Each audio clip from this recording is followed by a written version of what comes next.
Okay, so in this lesson, we're going to be looking at a little bit different way to see the joints, a little bit different way of joining the joints.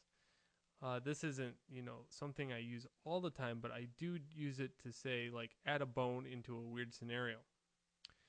So let's just say this one happens all the time.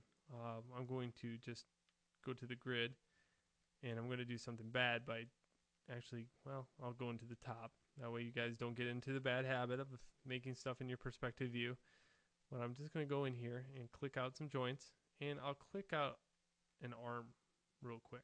So let's just make some fingers, and we'll just give this guy maybe a 3-fingered.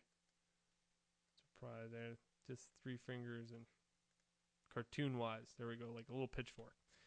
All right, so here, what'll happen all the time is you'll forget the forearm joint, which is the one that, if you kind of rotate your fist around, you can rotate that because of this joint that actually exists here. So let's pretend this is the elbow. Let's also pretend that there is my mistake of maybe inserting another joint between here and here, and this becoming my root. Okay, so we're going to do 2 things at once.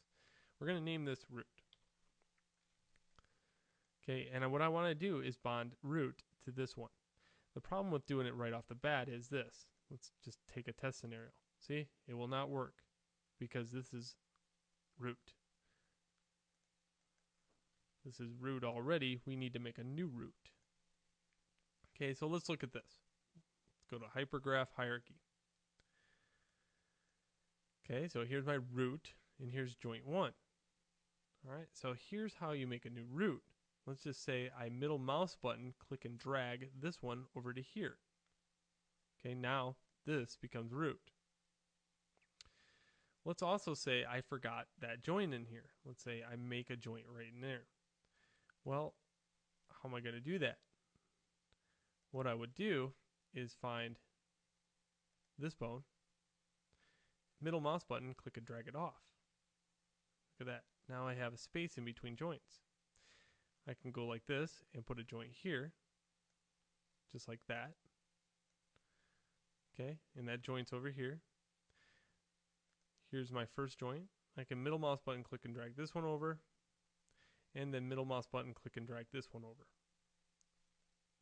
Just like that.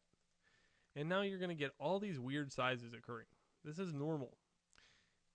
How to fix that is go display, animation, joint size. Okay, and I can back it all the way down and then bring it up, and you can see that sometimes that'll do it. If I reset it, sometimes that'll do it. But in all actuality, sometimes you're just going to get these bones that are just all way off kilter. And it'll repair most of them except for the one oddball thing. And when you open your scene the next time, for some reason, it's all better. So just kind of get used to that little Maya thing. Okay. All right. Another thing you can do with the hierarchy is this. Before, you had to click here to rename the joint. So now this one's root, and this one's going to be like elbow or arm 1. It'd be forearm 1. You can say 4-1. But if I want to rename the next one, I can also click here and go to rename. And I can do the same thing, and I can name them all right in a row. Okay, so that's another nice thing about the hierarchy.